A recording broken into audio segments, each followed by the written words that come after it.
से मुलाकात कराने वाला हूं जो अपनी वाणी की वजह से देश ही नहीं बल्कि दुनिया भर में मशहूर हैं। करोड़ों उनके फैंस हैं, करोड़ों उनके भक्त हैं। जब वो बोलते हैं तो लोग सिर्फ उनको सुनते हैं। राष्ट्रवादी हैं, देश के लिए मर मिटने का जज्बा रखते हैं और भारत की सनातन संस्कृति को बहुत तेजी से आगे बढ़ा रहे हैं। सदगुरु रितेश्वर महाराज जी इस वक्त मेरे साथ मौजूद हैं। बहुत बहुत स्वागत है आपका न्यूज इंडिया में। महाराज, मेरा पहला सवाल आपसे यह है कि 300 साल के बाद जो काशी में बदलाव हुआ है, आप उसको किस तरीके से देखते हैं? ये भारत के सांस्कृतिक पुनरुत्थान का समय है, पुनरुत्थान हुआ है। और किसी भी देश में, राष्ट्र में अगर आप आनंद, प्रेम और शांति चाहते हैं तो वहाँ के धर्म और संस्कृति का अगर उत्थान हो तो वो देश आनंदित होता है, प्रसन्न होता है, खुश होता है।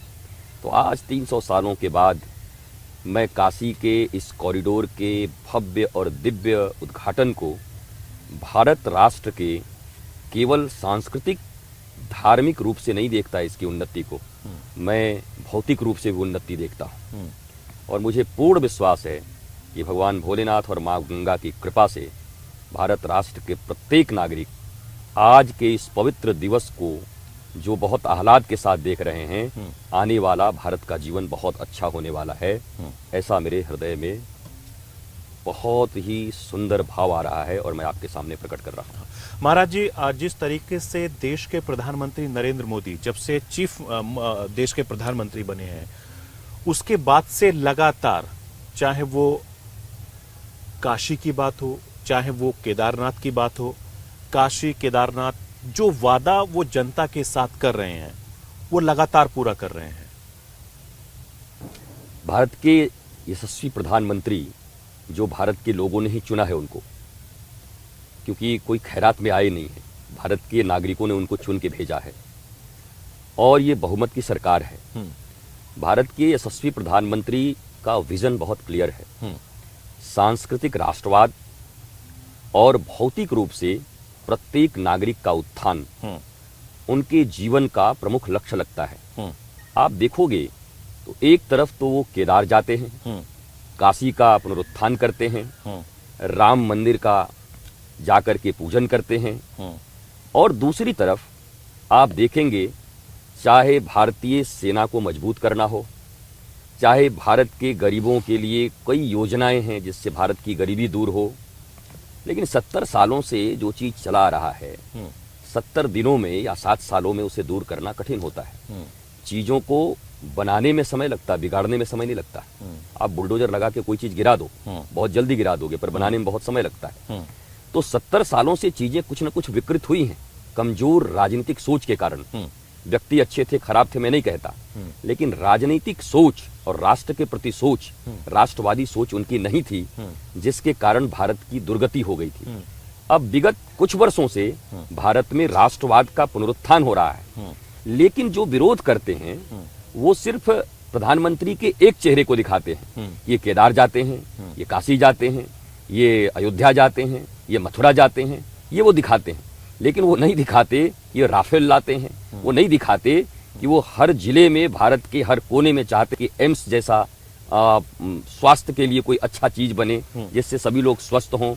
भारत का आर्थिक स्थिति कैसे सुदृढ़ हो, कैसे स्वावलंबी बने। आज भी उन्होंने स्वावलंबन की बात करी कि स्वावलंबन से सब कुछ होगा। तो मुझे ऐसा लगता है कि राजनीति एक ऐसी चीज है जहां विरोधी आपके उसी चेहरे को दिखाते हैं जिस चेहरे से उनकी राजनीति अच्छी होगी। और ये कोई ऐसा नहीं कि प्रधानमंत्री जिस दल में है वो नहीं दिखाते, प्रधानमंत्री का भी दल विरोधियों का वही चेहरा दिखाएगा जिससे प्रधानमंत्री की पार्टी को लाभ हो। और ये सामान्य बात है, एक लोकतंत्र की व्यवस्था में ये सामान्य बात है। आप क्या एक्सपेक्ट कर सकते हैं? लेकिन कभी कभी मुझे ऐसा लगता है जब राष्ट्र की बात हो, जब संस्कृति की बात हो, जब राष्ट्रवाद की बात हो, तो कभी तो सुर एक हो, एक सुर में हम बात करें। जब हमारे सेना के ऊपर आक्रमण हो तो एक सुर में बात करें, बिल्कुल। जब गरीबी की बात हो तो एक सुर में बात करें। और भारत सनातन संस्कृति का वाहक देश रहा है। अब कहाँ कोई देश बचा है? मैं ये कहता हूँ 56 कंट्रीज हैं, क्या बहुत शांति है? नहीं है शांति। भारत को हिंदू मुसलमान की दृष्टि से नहीं देखना चाहिए। भारत का सोच ही अलग है। भारत का हर नागरिक भारतवंशी है, हिंदुस्तान का हर नागरिक हिंदुस्तानी है, और मैं उसी रूप में देखता हूं। लेकिन राजनीति जहां होगी, दल जहां होंगे, वहां कुछ तो दलदल होगा। तो ये दलदल के द्वारा ही विरोधिता दिखाई जाती है। वैसे आज राष्ट्र बहुत प्रसन्न है, लेकिन एक बात और कह दूं आपको कि अभी अभी जम्मू कश्मीर में एक बड़ा हमला हुआ है, जिसमें 2 पुलिसकर्मी शहीद हुए हैं और 12 घायल हुए हैं।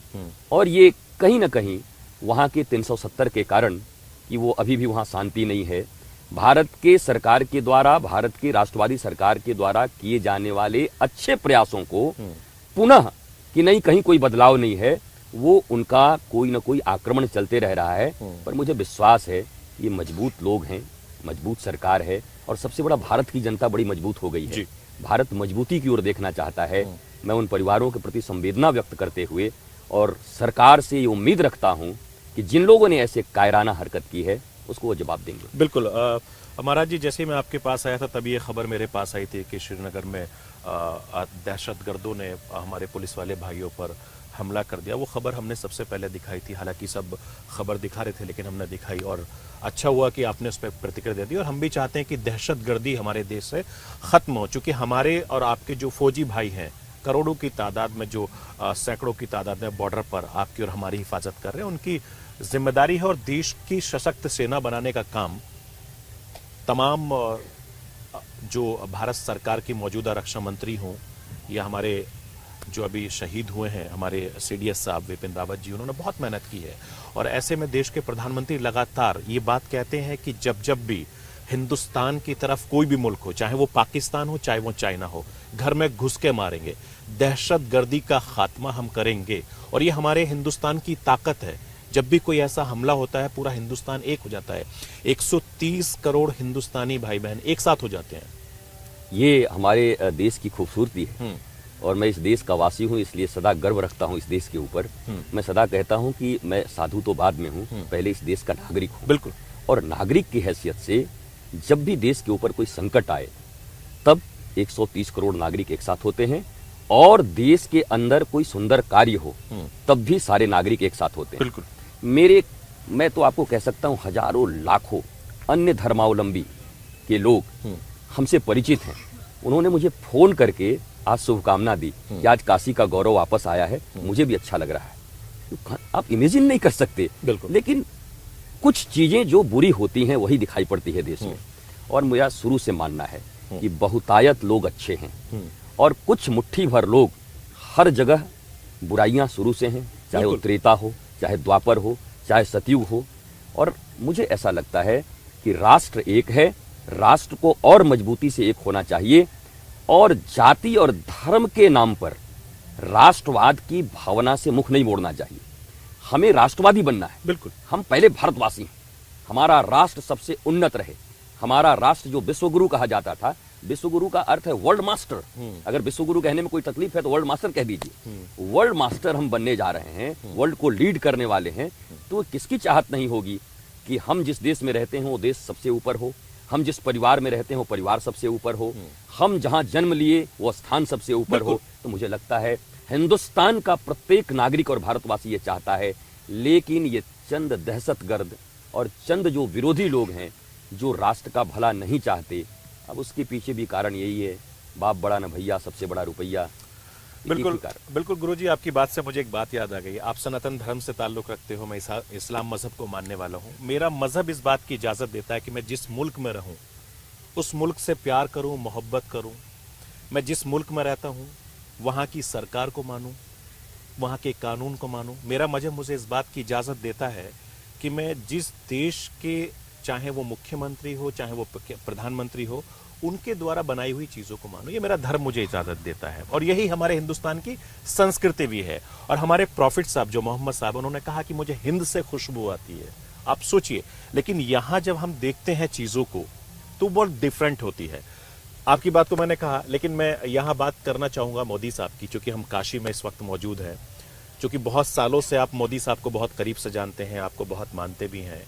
आज मोदी साहब ने आपको बुलाया और दूसरे साधु संतों को बुलाया, मोदी साहब से आज क्या बातचीत हुई, क्या मुलाकात हुई आप लोगों की? आज आह्लाद का विषय था हम्म, और एक बात आपने सुनी होगी कि आंखों ही आंखों में इशारा हो गया। हम्म, तो आज देश के हजारों हम्म, संत, हजारों राष्ट्रवादी सोच के लोग हम्म, एक साथ जुटे हुए थे हम्म, और आज तो इशारों में ही सब कुछ हुआ है। हम्म, और उनकी आंखें, उनकी बातें, संतों की आंखें, संतों की बातें। और आपने देखा होगा कि आज प्रधानमंत्री ने भोजन प्रसाद लिया तो किनके साथ लिया, आपने देखा होगा संतों के साथ था कि संतों के साथ लेंगे। पर आप भारत के संत की भी गरिमा देखिए और प्रधानमंत्री को भी देखिए, उन्होंने उन वर्कर्स के साथ बैठ करके जिन्होंने कॉरिडोर बनाया उनके साथ बैठ करके वो प्रसाद ले रहे थे, और वो गौरव हो रहा था। और देखिए महाराज जी, जो थाली थी सबकी सेम थी, एक जैसी। खाना सेम था, पानी के ग्लास सेम थे, मतलब कोई चीज बदलाव नहीं कि उनको ये लगा ही नहीं कि मैं देश का प्रधानमंत्री हूं और मेरे साथ ये काम करने वाले। उनकी आस्था। मोदी साहब को मैं बहुत सालों से कवर करता हूं। अभी जब वो केदार बाबा के दरबार में थे, दिवाली के दिन मैं वहां मौजूद था, उनको कवर कर रहा था। काशी में जब प्रधानमंत्री जी आते हैं मैं उनके यहाँ पर कवर करने आता हूँ, आज आए तो मैं आज भी कवर करने हूँ। बंगाल में भी मैंने उनको बहुत कवर किया। मैं देखता हूं कि उनकी फैन फॉलोइंग में लगातार इजाफा हो रहा है, लोग उनको पसंद करते चले जा रहे हैं, लोग उनके दीवानों की तरह उनको करते हैं। अभी आप सैकड़ों की तादाद में जो यहाँ पर श्रद्धालु थे, जो काशी से जुड़े हुए हैं, आस्था से जुड़े हुए हैं। जब मैं पहले यहाँ आता था कवर करने तो यहाँ की एक फिजा बदली रहती थी, ट्रैफिक जाम, तार, एकदम सड़कें। लेकिन आज मुझे खुद देख के जब भी मैं आता हूँ तो हैरानी होती है। जो मोदी जी ने वादा किया कि मैं काशी को क्योटो बना दूंगा, वो चीजें दिख रही हैं। काशी को क्योटो की तरह विकसित करने के लिए वो जो यहाँ की जागतिक और जो भौतिक चीजें होंगी वो चीज वो वहाँ विकसित कर रहे हैं। पर आज जो आध्यात्मिक और सांस्कृतिक रूप से काशी और पूरे भारत को उन्होंने जो उपहार दिया है, मैं नहीं समझता कि आने वाला सैकड़ों वर्ष या हजारों वर्ष इस कार्य के लिए, ऐसी सांस्कृतिक कार्य के लिए देश के प्रधानमंत्री को लोग कभी भूल पाएंगे। जैसे आज अहिल्याबाई होलकर को याद कर रहे हैं ना, आप देखना आने वाले इतिहास में याद किया जाएगा कि सांस्कृतिक पुनरुत्थान और भौतिक पुनरुत्थान अगर रेल की पटरी की तरह, दोनों पटरियों की तरह कोई साथ साथ लेकर चला तो देश के प्रधानमंत्री ये दोनों पटरी को साथ लेकर चल रहे हैं। एक तरफ गरीबों के साथ बैठ के बनाने वाले को साथ भोजन करना, हजारों संतों को बुलाना, उनको नमन करना, और काशी का गौरव, काशी जो ज्ञान की भूमि है, वो ज्ञान की भूमि पुनः जागृत हो जाए। अज्ञानता ही तो दुख है ना, अज्ञानता है वो दुख है। अगर आप ज्ञानी हो गए तो आपको दुख होगा नहीं, आप बैर विरोध करेंगे नहीं। ये जो दहशतगर्द हैं आपके, इनको क्या सिखाया जाता है कि आप यहाँ कुछ न करोगे तो ऊपर में आपको हूर मिल जाएंगी। लेकिन क्या ये शिक्षा सही है कि नहीं है, इस पर चर्चा कर लेंगे बाद में, और करना चाहिए। जीते जी भारत के लोग, अपने देश के लोगों में आपको आनंद नहीं मिल रहा, आप मरने के बाद कुछ प्राप्त करने का प्रयत्न कर रहे हो। ये अज्ञानता के कारण ही तो ऐसी बात हो रही ना। और सिर्फ वहां नहीं है, सब जगह है, चाहे कोई जाति धर्म मजहब हो, जहां ऐसे उग्रवाद या आतंकवाद उठता है वो अज्ञानता के कारण होता है। काशी ज्ञान की भूमि है, बिल्कुल, और ज्ञान की भूमि पे आज भगवान शंकर का ये जो कॉरिडोर बनाया गया काशी विश्वनाथ का, इसका एक सांकेतिक अर्थ है, ये संकेत है। अर्थ ये है कि पृथ्वी पर और भारत में अब ज्ञान का विकास होना चाहिए। ये जो अज्ञानता के कारण दहशतगर्दी है, गरीबी है, अज्ञानता के कारण लूट मार, लड़ाइयां हैं, ये कैसे समाप्त होगा? तो सांकेतिक रूप से प्रधानमंत्री ने कहा कि जब ज्ञान का, शिक्षा का प्रकाश होगा तो धीरे धीरे भारत से ये चीजें मिट जाएंगी। तो केवल एक मंदिर बनना मत देखिए आप, केवल एक कॉरिडोर बनना मत देखिए, केवल लाल पत्थर मत देखिए। ये संकेत में प्रधानमंत्री कह रहे हैं कि भारत ज्ञान भूमि है, काशी ज्ञान भूमि है। अब धीरे धीरे ज्ञान का विकास होना बहुत जरूरी है। महाराज जी, मैं कल जयपुर में मौजूद था, राहुल गांधी जी ने वहां पर रैली की थी, महंगाई हटाओ। वहां से उन्होंने हिंदू और हिंदुत्व की बात कही थी, आपने सुना होगा। उन्होंने कहा था कि गांधी जी हिंदू थे लेकिन गोडसे हिंदुत्ववादी थे। उसको लेकर बीजेपी के तमाम नेताओं ने इशारा किया और आप इस चीज की बहुत पुरजोर तरीके से वकालत भी करते हैं। इस बयान को राहुल गांधी जी के किस तरीके से देख रहे हैं आप? देखिए, राहुल गांधी जी को स्वयं एक बार सोचना चाहिए कि वो स्वयं गांधी हैं या गांधीवादी। महात्मा गांधी को मानते हैं, बोलते हैं हम गांधीवादी लोग। तो हिंदुत्व अलग हो गया और हिंदुत्ववादी अलग हो गए, ये बात मुझे समझ में नहीं आती। अब पता नहीं वो किस सेंस से बोले और किस भाव से बोले, उनके प्रशंसक और उनके फॉलोअर्स सुने होंगे, पर ये बात तो समझ नहीं आती कि वो हिंदुत्व है और ये हिंदुत्ववादी लोग हैं। मैं कुछ समझ, ये गांधी हैं, ये गांधीवादी लोग हैं। वादी का अर्थ होता है उनके विचारों को लेकर के चलना। अगर हिंदुत्व अच्छा है तो हिंदुत्ववाद कैसे बुरा हो सकता है? अगर हिंदुत्व अच्छा है तो हिंदुत्ववाद बुरा कैसे? अगर गांधी अच्छे होंगे तो गांधीवादी कैसे बुरे हो सकते हैं? इसलिए ये विचार कैसे उन्होंने दिया है या शब्दों से खेल रहे हैं, मुझे कुछ खबर नहीं। परंतु देश की जो प्रबुद्ध जनता है और राष्ट्रवादी शक्तियां हैं, वो सब समझती हैं, जानती हैं। मैं उनका क्रिटिसाइज नहीं करता। और हाँ, अगर देश विरुद्ध कोई बात हो और संस्कृति के कोई विरुद्ध बात हो तो क्रिटिसाइज करने में 1 मिनट न लगे, क्योंकि आपको इतना ईमानदार तो होना चाहिए अपने राष्ट्र के प्रति। आपको जैसे आज चल रहे हैं चमचे हैं और ये सब शब्दों से ऊपर उठ के राष्ट्र के प्रति ईमानदारी से अपने वक्तव्य को आप रख सकें, यह बात आपके भीतर है, तब तो ये माना जाएगा कि आप राष्ट्र के प्रति ईमानदार हैं। और नहीं, अगर आप धन से या आप वैभव से अपने विचारों को बदलते रहते हैं तो एक सीमा हो सकती है। कोई 1 लाख में बदलेगा, कोई 1 करोड़ में बदलेगा और कोई 100 करोड़ में बदल लेगा, लेकिन बदल तो जाओगे ना। मेरा ये कहना है, सारी दुनिया भी मिल जाए पर हमारा जो सांस्कृतिक विचारधारा है, हमारा जो आनंद और प्रेम का विचारधारा है, ये नहीं बदलना चाहिए। बिल्कुल। तो राहुल जी का वक्तव्य, वो राहुल जी देखें समझे। बहुत बहुत शुक्रिया महाराज जी, न्यूज इंडिया को बातचीत करने के लिए। हमारे चैनल की लाइन ही राष्ट्र की आवाज है। सरफराज जी, मैं बहुत आह्लादित हूँ कि काशी में आज हम दोनों बैठकर और गंगा जी के तट पर ये बात हो रहा है। कौन कहता है कि भारतवर्ष की ये जो तहजीब है, जो संस्कृति है, ये मिटने वाली है? ये कभी नहीं मिट सकता।